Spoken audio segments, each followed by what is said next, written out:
On accueille Marie-Laure Harel, bonsoir. Bonsoir. Conseillère de Paris pour la République En Marche. Et Jérémy Clément, bonsoir. Bonsoir. Chef d'entreprise et Gilets jaunes. Vous êtes à côté de Benjamin Cauchy, porte-parole des Gilets jaunes libres. Nous avons Karim Zerebi et Jean-Sébastien Ferjou et Jeannette Bougram, évidemment ancienne ministre et essayiste. On va évoquer cette affaire de Christophe Castaner, le ministre de l'Intérieur, pris dans une polémique après des photos privées de lui, prises lors d'une soirée arrosée et publiées par la presse à scandale. On va écouter le ministre de l'Intérieur qui était ce matin sur le terrain et qui a évoqué sa vie privée. Écoutez, vous savez, être ministre de l'Intérieur, c'est l'être 7 jours sur 4, 24 heures sur 24. Mais cela ne m'empêche pas de répondre à une invitation à un anniversaire dans un restaurant et de pouvoir m'y rendre librement. Le reste relève de la vie privée. Manifestement, vous l'avez compris en me posant votre question, parce que ce qui compte, c'est la capacité du ministre à être dans la totalité de l'exercice de ses fonctions. C'est mon cas. 7 jours sur 7, 24 heures sur 24. Je n'ai aucun commentaire à faire sur la vie privée de Christophe Castaner, et le ministre de l'Intérieur a toute ma confiance. Je crois qu'il n'y a pas de question autour de sa sécurité, et encore une fois, je vous ai répondu. Et l'exemplarité ? Monsieur Apathy, si la question c'est est-ce que il est interdit, enfin bon voilà, je trouve ces questionnements, parce que je vois bien que vous me dites non, je ne m'intéresse pas à la vie privée, mais en fait ça y vient. Vous voyez, non mais moi j'ai pas de commentaire à faire sur la vie privée. On l'entend. Voilà, avec cette intervention du Premier ministre, ce lapsus de Christophe Castaner, je suis mobilisé 7 jours sur 4, puis il se reprend. Jeannette Bougram, quel est votre sentiment, vous qui avez été membre d'un gouvernement? Alors, on n'a pas de vie privée, en fait. On est tout le temps, et ça, François Fillon, Premier ministre, en tout cas, moi, j'étais pas ministre de l'Intérieur, j'étais avant-dernière au rang protocolaire. Donc, en réalité, c'était tout le temps. Donc, on doit faire attention à où l'on va, quelle invitation on fait, etc. Donc, c'est un tel privilège d'être ministre. Moi, je trouve que les gens ne se rendent pas compte à quel point c'est un honneur de servir ce pays. Voilà. Et donc, par conséquent, c'est pas une contrainte de se dire que on va pas aller. Voilà, on se tient. Mais voilà, mais je trouve ça pas terrible. Et en plus, le comportement, voilà. Mais voilà. C'est sa vie. Marie-Laure Harel, pour la République En Marche. Je crois qu'on est tous d'accord que ça nous aurait plutôt arrangé que ça n'ait pas eu lieu, mais je fais partie des personnes qui pensent, au contraire de Jeannette Bougram, que même quand on est ministre, on a le droit d'avoir des activités d'ordre privé, et notamment de se divertir. On a le droit, même quand on est ministre de l'Intérieur, d'aller un samedi soir à l'anniversaire d'un champion olympique. Il n'a rien fait d'obscène, il n'a rien fait de grave, il n'a rien fait d'illégal.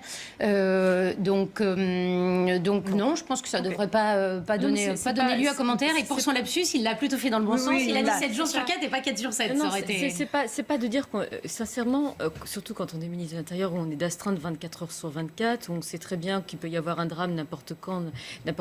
Moi, j'étais que modeste secrétaire d'État à la jeunesse. Je peux vous assurer que quand il y avait des déplacements d'enfants, ou quand on savait qu'un week-end, il y avait une rave party avec 40 000 jeunes, on savait très bien qu'il y avait des trafics, etc. Je me suis dit, mon Dieu, s'il y a une agression sexuelle ou n'importe quoi.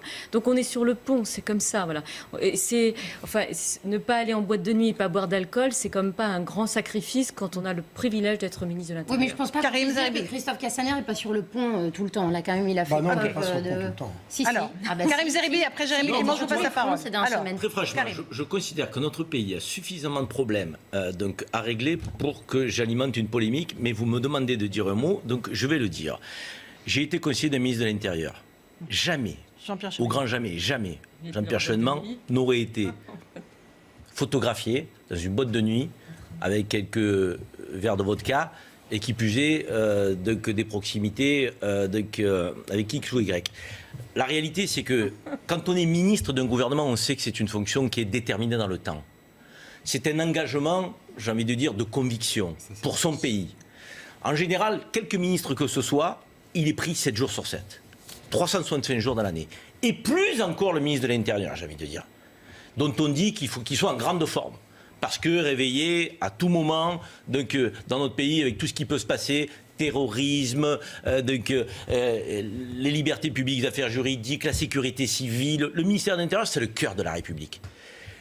Moi, je trouve bizarre qu'un ministre de l'Intérieur, dans le contexte de notre pays, avec les manifestations qu'on connaît, avec le risque terroriste que l'on connaît, avec les problématiques de délinquance que l'on connaît, puisse trouver le temps d'aller boire des coups dans une boîte de nuit. De décompresser. Et je considère que ça n'est pas de la vie privée, ça, contrairement à ce qu'on dit. Pour moi, quand on est ministre de l'Intérieur, j'ai envie de dire presque que quand on est sur la voie publique, quand on est dans l'espace public, ça n'est plus sa vie privée. Parce qu'on est en représentation, on incarne quelque chose. Et là, l'incarnation, elle s'étiole, elle se délite. Quel dommage! On a besoin de retrouver des femmes et des hommes politiques qui prennent de la hauteur, qui ont de la stature, qui rendent la République encore plus belle et plus grande que ce qu'elle peut être. Là, j'ai l'impression qu'on l'affaiblit. C'est mon point de vue.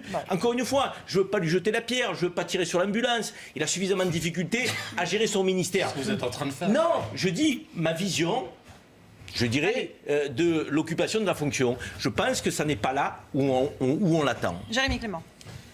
Bien écoutez, je pense qu'avec les problèmes réels du pays, c'est une grande ironie que de voir notre ministre de l'Intérieur, avec toutes ces décisions qui sont prises plus monarchiques que républicaines, agir de la sorte. On demande, nous, depuis le début, plus de transparence, de représentativité, d'exemplarité. Et on tombe sur un ministre de l'Intérieur, après des blessés d'un samedi, où pour lui, tout s'est bien passé, alors que les forces de l'ordre sont fatiguées, que les gilets jaunes ne sont pas entendus. Donc j'aurais envie de vous dire, pour conclure ça et qu'on passe à un autre sujet, que je suis heureux pour lui de voir que tout va bien. Jean-Sébastien Ferjou.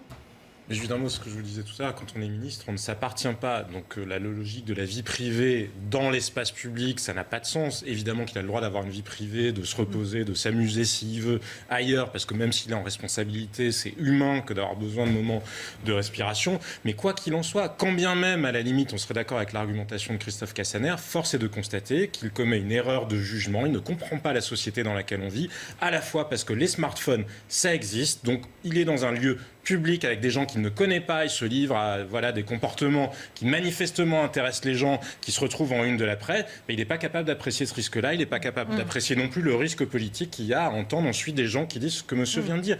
Même à supposer que sur le terrain du principe, on soit d'accord avec lui, de toute façon, en tant que ministre de l'Intérieur, il commet une erreur de jugement. Il y a un dernier mot. S'il avait manqué à ses fonctions, je comprendrais là qu'on l'enfonce, mais...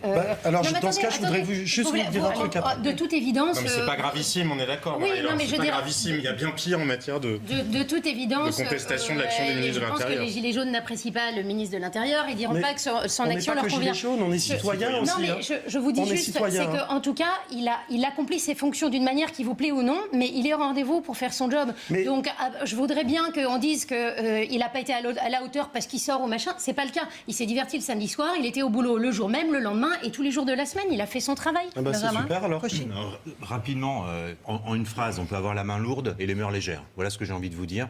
On a besoin d'exemplarité, on a besoin d'avoir Mais des... vous parlez comme si on l'a attrapé complètement sous à la sortie de la boîte de nuit. Enfin, je veux dire, il a été... La ligne de Voici, c'est Est-ce son que vous m'avez- couple est-ce que vous m'avez- est-ce que vous m'avez- Et ça regarde qui? Attendez, on a bien eu un président de la République qui faisait le mur sur un scooter pour aller rejoindre... Depuis 25 ans, je sais pas. Ça, c'est pas le débat. C'est pas le débat. C'est est-ce qu'il est Mais en termes ministre et est-ce qu'il d'exemplarité, exerce ses responsabilités Depuis H24. 4 mois, je suis pas venu là pour défendre les forces de l'ordre, je suis venu là pour défendre la cause des Gilets jaunes. Mais clairement, on a des forces de l'ordre qui, depuis 4 mois, sont sur le terrain, à qui on demande de réagir de manière parfois extrêmement excessive. Christophe Castaner a défendu admirablement. Par rapport à nos revendications. Ces forces de l'ordre, ils n'ont pas pu aller à leur anniversaire de mariage, ils n'ont pas pu aller à leur anniversaire des gamins. D'accord, ça c'est une réalité, parce qu'ils sont mobilisés, parce qu'il y a un mouvement social fort dans le pays. Et le